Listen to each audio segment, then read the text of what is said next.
Hello and welcome back. Today I'm going to go in depth on how to win with the Silent. It's going to be a very detailed video. So we're going to start with some unique mechanics that the Silent has, and then go through the gameplay style of the character. We'll do an overview of the builds that you can make with her, and then a tier list over all the cards. So the first unique mechanic that is unique to Slay the Spire 2 specifically, because the Silent was in Slay the Spire 1, and she plays quite a bit the same, but the addition of Sly changes a lot, because this is a very powerful mechanic, probably the most powerful on any character. What Sly says is if this would be discarded, play it instead. That essentially translates to like add 2 energy and draw a card if you think about it, because that's what it would cost to play this card, or add 1 energy and draw a card. So Sly, if you have Sly cards in your deck, just turns anything that says like draw and discard into draw and play a card in your hand for free. Not literally, but if you have enough Sly support, if you play Acrobatics and you draw into a Haze and discard it, you play the Haze for free. So it's the same as if you had just played the Haze from your hand, because it goes to the discard pile either way. So it offers tremendous amounts of value. This is such a strong mechanic. Like Calculated Gamble, if you have Sly, this kind of just says play most of the cards in your hand for free and then draw 7 or however many cards you had in hand. So it's really, really strong. It makes you want to take things that say discard a card. Discard a card is just pure upside, essentially, on this character. So keep that in mind. We'll talk about more specifics on this later, but it's very strong. I suspect it will get nerfed. They actually, since I started making this PowerPoint, Acrobatics is now an uncommon. So hopefully they tone it down, because right now Sly is just so good that there's almost no reason to do anything else. Next up is Poison. This was on the character in Slay the Spire 1, so I won't go too in depth, but Poison's pretty cool because it is the triangle numbers of damage. So if you think about it, Snakebite, Poison does damage equal to the poison they have, and then it drops by 1. And then next turn it'll do damage equal to the poison they have and drops by 1. So if you want to know how much total damage like 7 poison can do, it's the triangle number of 7, which you can do just by laying it out like this, which is 7 plus 6 plus 5 plus 4 plus 3 plus 2 plus 1, which is 28. It does take quite a while to do the 28 damage, but if fights are going long, poison is probably the most efficient damage source out there. As far as I'm aware, there's nothing that does 28 damage unupgraded for 2. The fight does have to go for 7 turns for this to work, but it is extremely powerful. And worth mentioning on that, poison upgrades are deceptively strong, right? Snakebite only goes from 7 to 10 poison. And we're used to seeing numbers that go up, like +3 means +3 damage. But in this case, going from 7 to 10 nearly doubles the total damage potential, and it speeds up the rate at which it does damage by essentially a factor of 2. Because you're not just adding 3 to the poison, you're basically adding every number in between. If you look at this graph, before this is what the damage was doing. By upgrading it just by 3, this is what the damage is doing now. So you're basically adding the tick for 8, the tick for 9, and the tick for 10. So upgraded Snakebite in the first 3 turns does 27 damage, compared to unupgraded Snakebite in the first 3 turns only did 18. So it adds 9 damage in the first 3 turns and 27 damage overall. So like be on the lookout, because poison upgrades add way more than just the numbers would suggest. Similar like a Haze Plus upgrade. It's actually stronger on smaller numbers. This essentially doubles the total damage potential, taking it from doing 10 damage to making it do 21. So it's actually more than doubling the total damage that this one Haze can do. And so, in general, poison is just the inevitability mechanic. T of n is the triangle numbers, which is basically how much damage n poison will do if you let it tick down for the whole time. If you can make the game go infinitely, like 50 poison does like 1,000 damage. It would take 50 turns to get there, but if you look at the 5-turn damage, if you can stack like 60 poison, it's gonna do like 300 damage in 5 turns. That's generally enough to kill something, usually over the course of a game. So poison is just inevitability, and the key is to make the game go longer, so you have more time to get these ticks of poison going down. Because if you can do that, it becomes such an incredible damage source for the character. Just as an example, Noxious Fumes on its own can basically kill anything in about 20 turns. Here's a graph of the cumulative damage of a Noxious Fumes Plus. In 20 turns, it's doing like 450, and it's scaling. At that point, you have like 40 poison going, so it's scaling very, very quickly every turn beyond that. So in 25, you can like one-shot the boss, basically. Or like whatever they put in Act 4, this will handle that. So if you're looking for damage, and your fights are going long, this single card can be a solve for all of your damage. Um, if you're willing to go slow enough. Even in 10 turns, it can do like 150 damage for one energy. It's not bad. And if you supplement it with other poison, this graph accelerates very quickly. Lastly are Shivs. Not a new mechanic to the character, just worth mentioning for people who are new to the game. It's just an attack that costs 0, does 4, and exhaust. So something you can spam a lot of like little tiny attacks with. They're really fun, and there's some cool synergies with them too. And worth mentioning, a lot of characters do well with relics, but the Silent in particular, with Shuriken and Kunai, both of these give you 1 strength or dexterity, depending on which one, for every 3 attacks you play in a turn. On the Silent specifically, these can be run defining because they turn a Blade Dance into deal 12 damage plus 1 strength, or deal 10 damage plus 1 dexterity. And that is a huge benefit for Shivs specifically. So be on the lookout for these relics. If you have them, the Shiv cards become so good. Like, yeah, this can just completely change the course of your run. So look out for those. Also worth mentioning, the Silent starts with an extra strike and defend in her deck. So your deck is slightly bigger, and it makes it much harder to card remove all the strikes away. But she also has some of the best card draw on any character. She can play like half of her cards for free. So there's kind of 2 ways to mitigate the starting cards. You can card remove a bunch and make your deck really small. That is still possible, but it's harder to do. The other way is just make your deck bigger and fill it with card draw, so that if this, if you have a 30 or 40 card deck, the strikes are just a much smaller percentage of your deck. So this is kind of a reliable option. If you just get a lot of card draw, you can fill it with backflips and stuff, and your deck has a lot of velocity, and then you're not as impacted by how big her starting deck is. But if you can remove all the strikes, it's great. It's just much harder to do on this character, so keep that in mind. General thoughts on the character overall. She's very defensive, probably one of the like tankiest characters of all. So keep that in mind. Mixing archetypes often. A lot of other characters have like clearly defined lanes, like, oh, I'm drafting Vulnerable, or I'm drafting Exhaust, or I'm drafting Frost, or Orbs, or things like that. The Silent basically has one archetype with some variations on it. So you're going to often end up combining different cards together, so getting comfortable mixing and matching archetypes and themes together is really important for this character. And you basically just always want more card draw. You'll never stop taking acrobatics until the day you die in this character, especially now that it's uncommon. You'll get much fewer. Looking at her card pool, she just has some of the best cards out of any character. This is a histogram over my tier list, so this is like S tier, A, B, C, and D. Almost everything is in A, S, and B. 46% of the cards on the character, at least according to my judgment, are basically playable in any deck. They're cards you'll just take and be happy with. So with any card reward, you're likely to see 1.5 cards that you're excited to put in your deck. So you could run into a problem where you're taking too many cards just because there's so many cards that fit your deck and archetype. So be on the lookout for that, but definitely no shortage of playable cards for this character.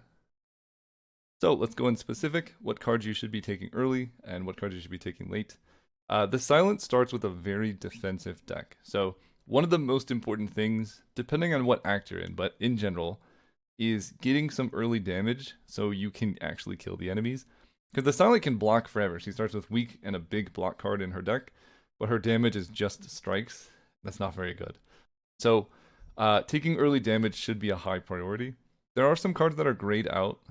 These have changed on the beta branch. So when I'm referencing them to the beta branch, but there's no public like images of those that you can like put in a PowerPoint. So on the beta branch, Leading Strike makes 2 Shivs. I'll just explain the difference. This is probably likely to change again, but that's why it's grayed out. I'm referencing the version of this card that's in the beta branch is good early damage. Anyway, so all of these are just great cards. Flick Flack is great, just does damage to all enemies. You want AoE anyway. Blade Dance is kind of sad now that it exhausts, but it is still 12 damage for one. So it's not a high priority, but it's also very low risk because it exhausts. So it's not going to stay in your deck for that much. So you can kind of just take it whenever. It doesn't really count towards your deck total because it exhausts. It does, but it's not as much as having like a dagger spray, which doesn't get rid of itself in the middle of a combat. Of these, I think Slice is probably the worst unless you start with a ton of card draw, and then it becomes better. But if you compare Slice to just something like Ricochet or even Flick Flack, these both effectively cost 0 anyway. And they're like Ricochet, or let's look at Flick Flack. This effectively says draw a card on it because you're replacing a discard with playing the card. So not only is this card essentially free, but it kind of draws you a card as well. Because if you dagger throw into Slice, you'd have to discard something else in order to be able to play the Slice. So you dagger throw, discard, then Slice.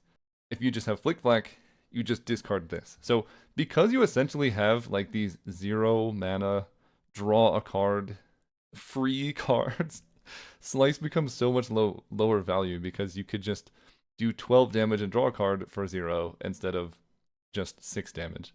The Ricochet and Flick Flack do require enabling, but if you can enable them, they're just so much better than Slice that puts this at the lowest tier of early damage.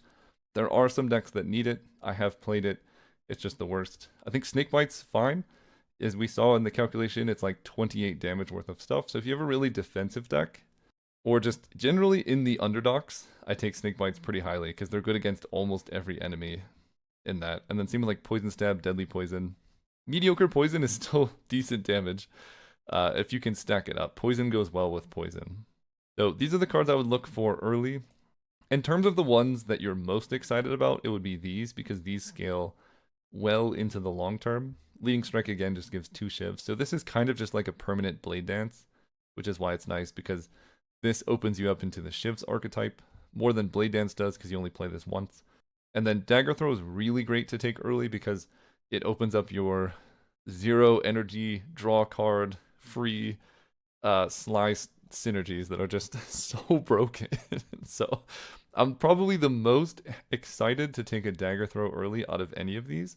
But then a Ricochet, like Flick Flack, these are all really good. And then Blade Dance, Leading Strike, I'm the least excited, but they're still so good for many different archetypes. And then the Silent just has so many good rares and uncommons as well. So if you're lucky, you can get these. Blade of Ink again changed on the beta patch. Instead of doing whatever this says, it makes 3 Inky Shivs, or 2 Inky Shivs and upgrades to 3. So it's kind of just a Blade Dance with upside. So it's a really good card now on the beta patch. But in general, like Assassinate, Backstab are both excellent damage if you can get them early. Bouncing Flask is kind of just a different variant of Snakebite. Haze is probably the best poison card because it's just free. Again, like anything with Sly on it is inherently so broken. Like, I think every single Sly card is like almost S tier. So take Haze very highly. The caveat to that is if you don't have ways to discard, they're quite bad. Like you can take Haze in particular is really bad if you don't have enough discard. So it's S tier for like the end of Act 1 and then Act 2 and Act 3. It's really hard to make Haze work early in Act 1 unless you just get like the god card rewards like Haze, Hidden Daggers into like 2 dagger throws and stuff like that. Hidden Daggers is excellent. Again, really good with the Sly cards. This kind of just says play 2 cards from your hand, get 2 shivs, 0 energy. It's not bad at all. Pinpoint is really good, but you really want to be looking for 0 cost skills. Really good with Hidden Daggers, for example, because you need to play skills to make this work, or Sly. So if you just have like Hidden Daggers and Haze, you can make Pinpoint cost 0 for 0 energy. So the Silent is all about finding these interesting interactions where you're enabling your cards to make them do powerful things, which can be a little bit tricky. But once you figure out the interactions, like just Sly is broken, and if you get Sly cards and discard cards, you'll figure out how good that feels. And then you'll start getting a sense of where the synergies lead you. Fan of Knives lets your Shivs hit all enemies. So this is a card that you can take it and now you're kind of moving into the Shivs archetype. Flechettes is incredible damage in the right deck. This is one of my favorite cards in the game. A really good early upgrade, especially if you got offered a lot of poison cards or defensive cards. One Flechettes can take your total damage output from 18 to now you're doing this upgrades to be 7. So you could do like 63 damage for 1 energy without really changing the starting deck and just having block. It's very good. This can turn a run around completely. And the rest of these, like, just take them if you're happy. And she has even more. Skewer's great. Strangle's really good just with most things that are going on.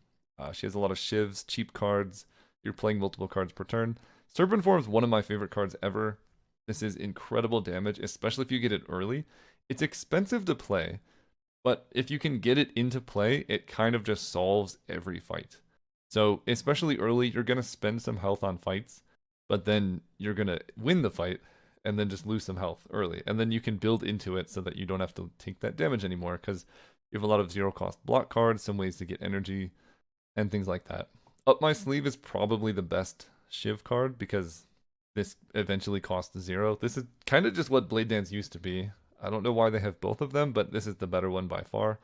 Precise Cut is good damage. Skewer is great damage. Again, it lets you play very defensively and then use one card to hit the opponent for like 30 if you upgrade it. And that's so good on a character that is very defensive.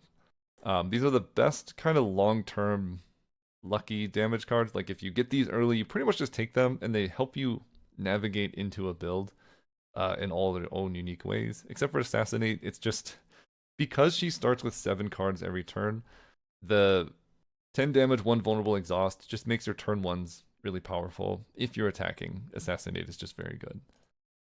Some other good early cards, like I said, the Silent, there's so many first pickable cards you're just happy to take. Any card draw is great. Acrobatics, Backflip, Prepared, these two, you almost never stop taking these cards because card draw and discard enables Sly.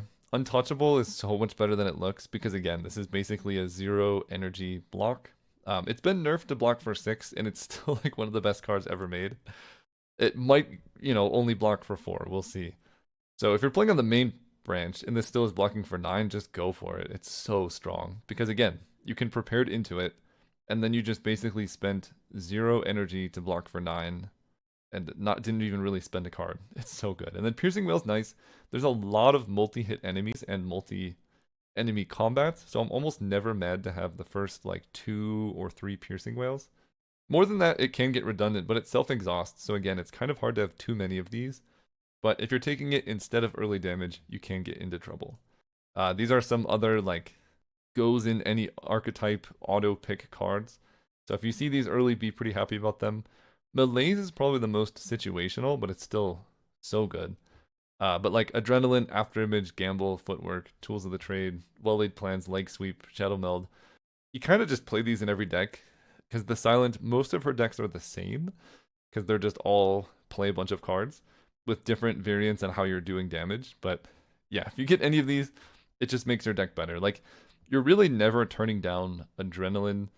I'm basically never turning down Tools of the Trade because this filters your hand so you have better starting hands. But then if you have a Sly card, suddenly Tools of the Trade draws you a card and blocks for 9. If you have 2 Tools of the Trade, like, you could generally win runs with the Silent without playing any cards in combats, which is Tools of the Trade. And then, like, Footwork, you would essentially take infinite of these. It's not actually true, especially early, but you can take a lot of these and just become invincible. And then once you're invincible, you can kill with whatever, it doesn't matter. And then Leg Sweep is just such a good block card. Well-Laid Plans is perfect because it prevents the problem where you, like, don't draw your block on the right turn. If you have well-laid plans, you could just retain the leg sweep for when the boss is going to attack you. And then 11 block in 2 week essentially means you take no damage. So one of the best cards on the character too. Okay, let's get into the gameplay styles for the character now. The first one is just become unkillable. The Silent has, and I want to mention as well, a lot of these gameplay styles that I'm going to talk about are kind of mixed and matched. But if you're getting new to the character, you might have to just focus on one for a while, get experience with that. Focus on the next one, get experience, and then you'll learn how to combine them together. But the best silent decks combine all of these different styles into one. Because then you get to take advantage of her incredible card pool. But yeah, anyway, you just get a bunch of block, dexterity, stack dexterity, and then you make it so you just can never die. And then like thorns are really good for like your opponents hit you and they hit themselves. You can stack poison with this. But in general, it's like a tank style build. You get so much dexterity that nothing hits you, and then you kill with whatever else is in your deck. The second style is Shiv spam. So there's a lot of cool Shiv cards like Up My Sleeve and Accuracy to make Shivs do more. Knife Trap is probably like the best Shiv payoff, but you can't really take it early because if you don't have any Shivs, it does literally nothing. But it just gets better and better the more Shivs you play over time. So this is a really fun one to like build into. It's probably my favorite card. And then the gameplay style 3 is just card spam. You just like After Image, Adrenaline, you just play a bunch of cards. The Silent can play so many cards for free. It has so many cards that cost 0. And then you just win with whatever. So it's kind of the opposite of style 1, where this is, you might not be playing that many cards, but if 1 defend blocks for 24, which I have done before, like you play 2 defends and you're full blocking hits from the boss, like the Act 3 boss. And then you can kind of do whatever. This is the opposite, where it's like if you can play your entire deck every single turn, it doesn't really matter what the rest of your deck does, because you'll full block with After Image, do damage with Serpent Form, play Sly cards, that kind of thing. This is probably the best build on the character, but again, you kind of mix and match these in most run-throughs. Yeah, you usually have a mix of these depending on each run. So let's get into the builds, which again, they are very similar to the play styles. What I mean by builds is specifically how are you killing the enemy. Because the Silent has kind of 3 distinct ways of killing. That being the Sly stuff, where you just get the Sly payoffs. This is the best one by far. If you can do it, you're going to win. I love the Shivs builds. The problem is it's somewhat rare dependent. Like if you don't get Fan of Knives, it's kind of hard. So if you get the rares, the Shivs build is excellent. Like none of the Silence builds are bad. I think she's probably the best character right now. So just because something is lower doesn't mean it's not good. It just means that Sly is so good that it's hard to want to play the other things. But if you get the rares for Shivs, it's excellent. And then Poison is also very good. It just is kind of worse than the other options because it's just a little bit slower. But just because it's worse than the other options doesn't mean it's not good. So I'm not saying don't play a Poison build. I'm just saying if you can play Sly, it's generally going to help you out more. The key to playing Sly is essentially just get as many of these cards as possible. Acrobatics, Prepared, Gamble, and Tools.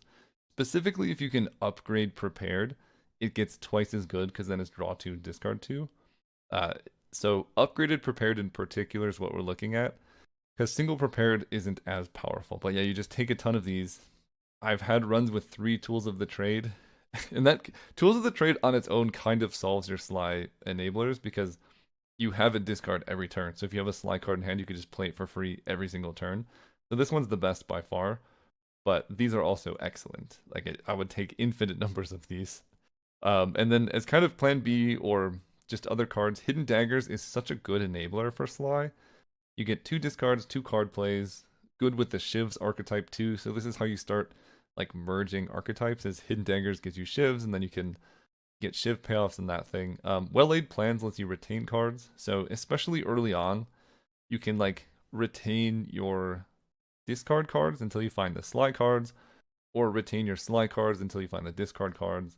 It just prevents all the variants. And then anything that says draw 2 or more, it just helps you get through your deck. So you can find the Sly cards, you can find the enablers. There's almost no limit to how many backflips you can put in your deck. I would put 6 in my deck probably and be happy about it. And then Hand Trick is a little weird, but if you have plenty of discard, Hand Trick is so good. Like picture you play Hand Trick, you give Sly to any skill in your hand this turn. So this kind of just says like gain 1 energy and draw a card, because you can Hand Trick a backflip, and then you can Hidden Daggers your backflip to play it for free. And so you just like saved energy in the process and saved needing to discard a card, so you can keep digging through your deck. So if you have a lot of discard, Hand Trick is great. It's kind of weird early, but it does block for a lot, so the cost of putting it in your deck isn't that high, but definitely lower priority than the other 7 on this list. Specifically Dagger Throw on in Act 1 in general, I'm very happy to take because it just says draw a card, discard a card, and it does damage. So in Act 1, I'm almost taking every Dagger Throw I see. Act 2 and 3, it becomes less good. Like if you're unable to find any of these and you're kind of have things you want to discard, Dagger Throw can serve that purpose, but really good early. Start taking it less later on. Maybe skip it because at some point, Prepared, Acrobatics, Gamble, like these cards just become better. But now that Acrobatics got changed to an uncommon on the beta patch, and it will probably get changed. Like there's going to be nerfs to this archetype because it's so good. So just we're gonna have to start coming up with more creative ways than just spam Acrobatics Prepared. So maybe Dagger Throw after a couple nerfs, depending on when you watch this video, will be more integral to the deck. I think it's still good enough to make that sacrifice. So just keep this card in mind, basically. And then the payoffs. These are like the big 3. Haze is the best by far, but Flick Flack and Ricochet are also just excellent. In general, I like Flick Flack more, but if you end up getting Shuriken specifically that grows strength or any way to increase strength, Ricochet becomes very, very strong. It's also really good at hitting bosses. It's also really good with Envenom. But Ricochet with Envenom is kind of just Haze, so if you can take Haze, go for it. But these are really good, and Flick Flack and Ricochet in particular are good in Act 1 because you can just play them. You can basically never just play Haze, so the cost of this is much higher. And then Memento Mori, I think this card is totally reasonable, and on any other character you probably would be playing it. But the thing is that like just playing these for free is so much stronger than trying to do Memento Mori stuff that once your deck is good enough, you kind of don't need this card, like after Act 2. So I would take it in Act 1, maybe like middle of early Act 2. But after that, like I would rather just get more Sly cards and play them for free than having to spend energy on a card. And strangely, so these were cards on the character in Slay the Spire 1. But the thing that's weird is they're still good. I wouldn't say don't take them, especially if you can get upgraded Tactician, it's really good. But you don't like need them. They used to be almost mandatory for the builds to work. But there's kind of a weird thing where like if you play Tactician with Sly, you get energy for free and then you spend that energy on a card. If you play like a real card with Sly, you get energy for free because you don't have to play it and you get the card for free. So like it's almost equal value or better value of discarding a Tactician and then playing something as you do like discarding Ricochet and just playing the Ricochet. The upside of Tactician is you can use this energy on things that don't have Sly, so it's a little bit more flexible. And it's like I said, if you have the ability to play these, I would go for it. But they're just not as good as they used to be because you can just play things like Ricochet. If you think about it, if you play Hand Trick and then discard an Acrobatics, you play the Acrobatics for free.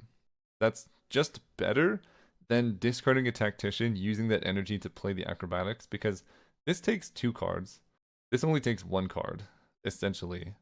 But anyway, these are essentially equivalent. Like hand tricking an Acrobatics and discarding it is like you're generating energy. So in my opinion, like Tactician and Hand Trick are kind of similar in what they do. So good, not necessary. But I wouldn't turn them down if I had enough discard stuff. And then in the Sly build, like you kind of just kill with whatever. Like you just draw your deck. If you're drawing cards, you can kill with Corrosive Wave. You can kill with Sly cards. Like taking After Images and Serpent Forms can help you just get more win conditions. There's a bunch of random cards that just kind of say you're gonna win eventually. So just take those and you'll be fine. For the Shivs build, again, these are change the color because they're different on the beta patch. I'm specifically talking about the beta patch version of these. But these are like the entry points. These are cards that you can kind of take in any deck. And then once you have them, it's easier to move into a Shivs archetype. Fan of Knives is probably my favorite. Up My Sleeve, Fan of Knives, Leading Strike, Blade of Ink are probably the best 4. And then like Storm of Steel, Cloak and Dagger, Blade Dance. I'm never like mad to have them. Cloak and Dagger in particular requires an upgrade to be that good.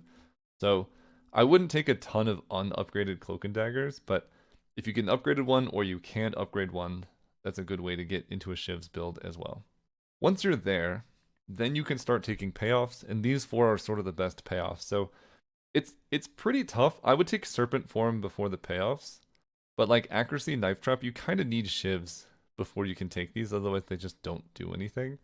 If you have Shivs, they're excellent. So I would say start with these cards, then move into these cards, and you'll have a great time playing Shivs on this island. Second tier payoffs, Strangle and Finish are both pretty good. Strangle in particular is excellent in Act 1. Like, it's one of the best, like, Pack 2 cards ever, because this does so much damage. It stops being necessary kind of in Act 2 or Act 3. It's still fine, it does a lot of damage. And kind of same boat as Finisher. Like, it can be a ton of damage. I've played it, you can win with Shivs, but now that Knife Trap exists, or even Envenom, actually Serpent Form too, like, those cards are all kind of just better than Finisher because they do it proactively, right? You just play Serpent Form, and then all your Shivs hit for 6, which is the same as what Finisher does. So if you don't see those, Finisher's totally fine, but if you have them, you probably don't need this card. And then lastly, for Poison, the thing about the Poison archetype is you're really just a block deck. So the Poison build is just how long can you survive? Because there's no synergy needed to make Poison kill them. We saw in the graphs at the beginning of this, like one Corrosive Wave or like one of many of the Poison cards can be enough to scale to kill a boss, but you need to survive long enough to let the Poison tick down long enough to do enough damage. So first and foremost, if you're playing Poison, you need cards that help you survive. So like Footwork, Abrasive, Leg Sweep, Shadow Meld, Well-Laid Plans, that's priority number 1. Once you've done that, then you can take these, kill with basically anything. Noxious Fumes is the best inevitability. This is an extremely important upgrade. It basically doubles how quickly this card kills if you upgrade. But yeah, if you just have block and then like some collection of these poison cards, it's fine. I think Bubble Bubble's pretty good if you're in a poison archetype, but it's so hard for me to end up taking this because like you need to have stacked poison first and then you can play this, so it's kind of hard. But if you have Noxious Fumes, it's kind of free. So this is the only card I wouldn't take early. Maybe Haze too. All of these I would probably take on floor 1 and be happy with it. These, you need to be in the archetype before they start doing something. These are some good just general role players like Burst. A really strong line is Burst into Bouncing Flask or Snakebite. Instead of adding 9 poison, it's 18. And as we saw, that basically is 4 times the total damage over time. And then you can also burst into block cards. Mirage is cool. It's just weird that it exhausts. It's like a one-time block. It's not that high value because most of the time you want to be blocking is on turns 1 and 2. And it's hard to apply enough poison to make Mirage good on turns 1 and 2. So I'm not like in love with this card, but it's fine in a pinch, especially if you just need block against bosses. It's okay. Accelerant is awesome. I think this is such a cool rework of Catalyst. But again, it's hard to get into a deck that has enough poison where you want it. But if you can get into the deck, this speeds up the clock so fast. And then Blur, because you're trying to survive, being able to like retain block for next turn can help you live. Not a high value card, but still acceptable in the deck. And with that, let's go to the tier list over all the cards. Okay, here is the tier list for the Silent. One thing I want to mention before I get too far into it, actually 2 things. The specific ordering of the tiers isn't fully optimized, so like whether Well-Laid Plans is before Prepared or after doesn't matter too much, but when something's at the beginning or the end of a tier, that difference does kind of matter. And the other thing is, I'm rating these cards based on how good their average performance is going to be, like how likely you are to want them, kind of multiplied by how good they're going to be. So a good example before we get too far is like Grand Finale. This card, if you're a deck that can enable it, becomes S tier. But because very few decks can enable it, I have it in C tier just because you're unlikely to be able to make it work. Hopefully that makes sense. Okay, so Adrenaline, like, the thing about that with that criteria is like Adrenaline and Escape Plan, you're basically never going to say no to these. Like, Escape Plan is just a card play for things like After Image and Snake Form. There's almost no cost to having it in the deck, and sometimes it just gives you free block. Adrenaline might be the, like, you would put 100 Adrenalines in your deck if you could, so you're just never skipping it. Kind of the same with tools of the trade. I don't know what the upper limit on tools of the trade is that I would take, but I would probably go up to 4 in my deck. I would be pretty happy about that. After image, it stacks very well in multiples. I'm almost never skipping this unless my deck has like no velocity, but the silent decks almost always have it. And then the hunt is so good because the silent is often hunting for very specific cards like acrobatics, prepared, backflip, untouchable. So getting more card rewards just means you're more likely to be able to find the cards that you need. If you use the hunt on a boss, you get double rare card rewards. So if you get the hunt at any time in Act 1, like just take it and then use it on the boss and you'll just get 2 rare cards from that fight and then 2 rare cards from the next boss fight and you're going to be so strong in Act 3. So the hunt in Act 1 is one of the best feelings ever. And if you get it in Act 2, probably still take it. It's such a good card.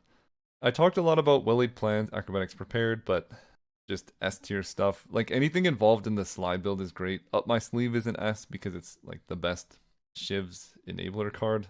And then Burst, it just goes in, like all of these are just cards you could basically take at any time and just be happy almost no matter what archetype you're in, is why they're in S tier. Haze is kind of different than that, but it's just the best Sly win condition. That's why it's in there. Because this kills very quickly if you can play it like 2 or 3 times. It's really good. A tier, these cards are all fantastic. They're just slightly more archetype specific. But the Blade of Ink we're talking about is the one that gives you 3 Inky Shivs, not whatever this does. But that's like 18 damage for 1 and 3 stacks of weak plus 3 Shivs. It's excellent. Serpent Form, I'm very happy with. Like this is just a solve for many times on the character. It just does all the damage you could need. Malaise is so good at buying you time. If you can set up a big malaise and then just poison them, like that is a win condition. It's really nice. Then we get into just good early role players, like if you can get Assassinate, Leading Strike, Flick Flack, Dagger Throw. All of these cards are just kind of good in most runs. I'm never really mad about them, but I would stop taking them in the end of Act 2 and 3, which is kind of why they're in A tier instead of S tier. Yeah, all of these, Echoing Slash, Backstab, all of these are so good in Act 1 and 2. But again, not cards you're likely to take in Act 3 is why they're in A tier. Maybe Piercing Whale should be higher, actually. In fact, maybe this does go in S tier, because I would basically take this, it gets better the later the act goes. So I think that will go in S tier. But yeah, the rest of these, we're getting into the bottom of A tier are cards with higher ceilings than average, but then they're more situational.